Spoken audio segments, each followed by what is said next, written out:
Hello guys, today we are again entering the endless universe of jazz dominant scales, and today I'd like to show you some techniques and also some mnemonic tricks how to memorize all these complicated scales such you can access them in the heat of the moment while playing solo very fast. Okay, before I start again on scales, I would like to show you some tricks how to work with patterns during dominant sept chord. Again, I'm using the G7 or in a more jazzy way, the G7 13 or B13. And what I would like to show you now is how to approach target tones. And the target tones we would like to approach are derived from the G7 chord. So we would like to approach the F, the D, and the B. And there are several ways to approach these tones, like chromatic, downward,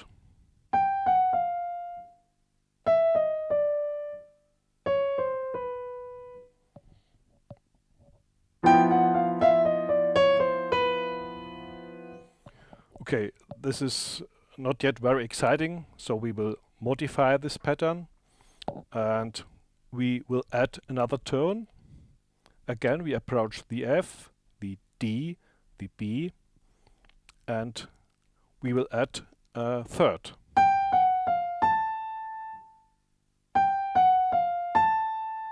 So we approach the tone in a chromatic way and walk up a third.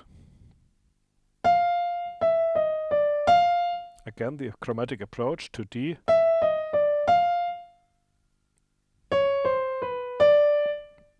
And if we play this now, it sounds like this. Oh, sorry. Again.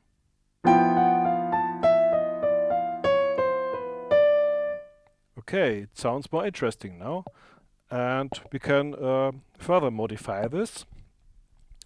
And we will change the we will add another pattern, and it goes like this. We approach, for example, the D, not in a chromatic way, but we dance around the D.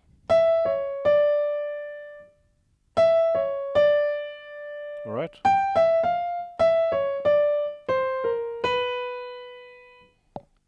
And if we combine these patterns now, it will sound like this. Right, the chromatic approach and the, as I call it, dancing approach around the target tone.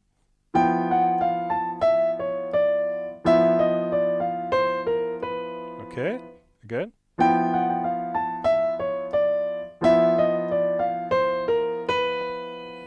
Now we can add another variation of this. We won't approach it, the target tone not like this, but like this. We circumvent it again and add a third, the same with the D and the same with the B. If I combine these patterns now,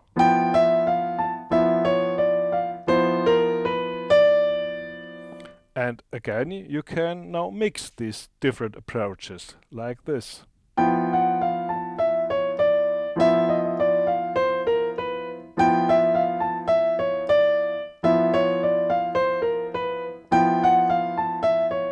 wait.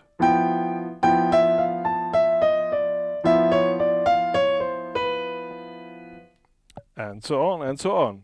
Now you can approach your target tones in more creative ways, and I think you will create now some more ideas how to approach these tones from downward, upward. You can circumvent it in this direction or in this direction, how you like. So be creative. Now another topic.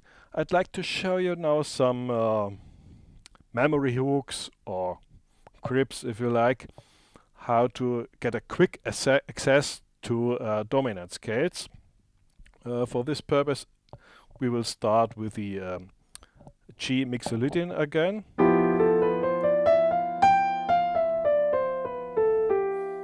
Okay, nothing special here. The basic idea of my approach is to split the scale into two halves. So if we look at the lower half, it will be these tones. And the upper half is.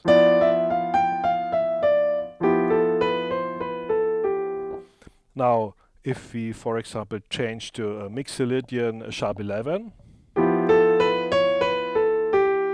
only this tone will change, but the upper half will be left intact. So these two scales have the upper half in common.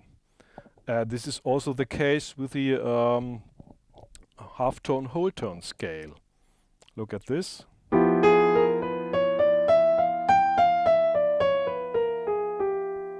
So this is the lower half, but the upper half is the same for Mixolydian sharp 11, and also for the half-tone whole tone scale. It just changes in the lower half.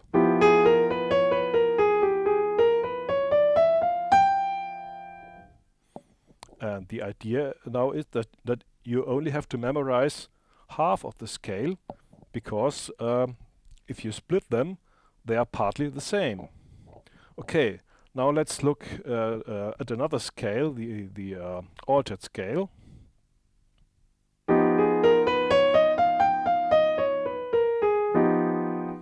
So in the lower half, the altered scale is the same as the half-tone whole tone scale.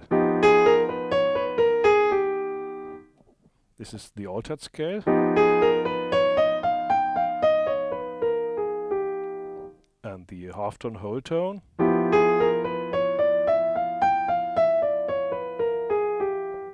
Just the same notes. The only difference is in the upper half. And now if you look at another scale, the whole tone scale, you can also play the whole tone scale on dominant sept chords. Oh look, these are the same notes as in the altered scale. So if you're playing in the upper half, you only have to memorize whole tone, and you are altered. The only difference is in the lower half. This is whole tone, and this is altered.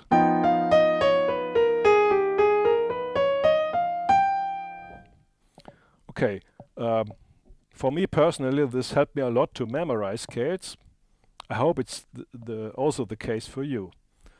Now, another approach, another memory hook, another trick, one might say, how to get in altered scales is to kind of emulate or simulate the scale using another scale. And the trick is as follows. You take again the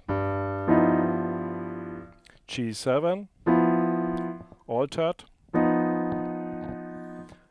and now you combine this with a pentatonic scale. You start from G and think a minor third upward, and now you play the moll pentatonic scale.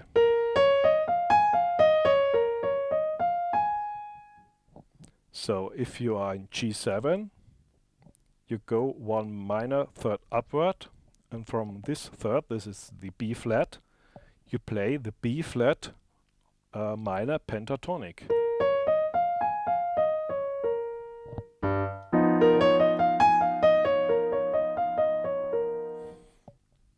and you are altered because these tones are also contained in the altered scale. But you must be careful because it changes the sound of the playing, so it is a different sound if you play the altered scales note by note in just a line, or if you use this trick. And you will also leave out the major third. Okay, now let's listen to this in combination with a chord progression.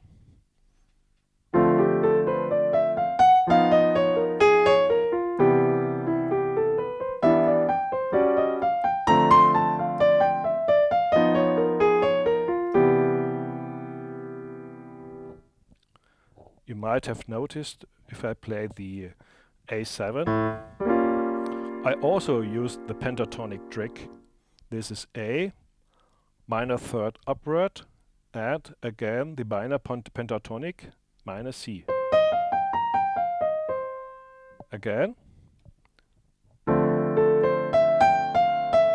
And now I change to B flat, minor pentatonic. Now E minor. Now A7 and I change to C minor pentatonic.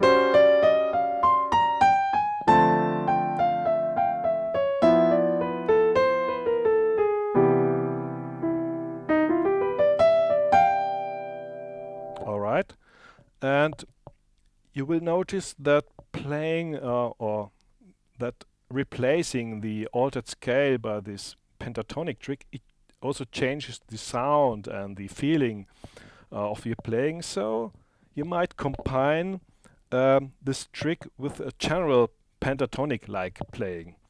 I'd like to show you what I mean.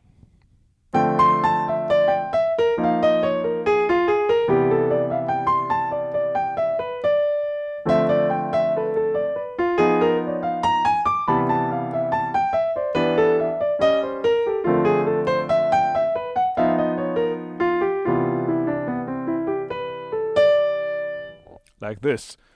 So I generally play it in a pentatonic way, and this makes the pentatonic scale fit better into the flow of the solo. Okay. Is there another trick I could show you? Right, I think we are done now. I hope that was helpful. Goodbye.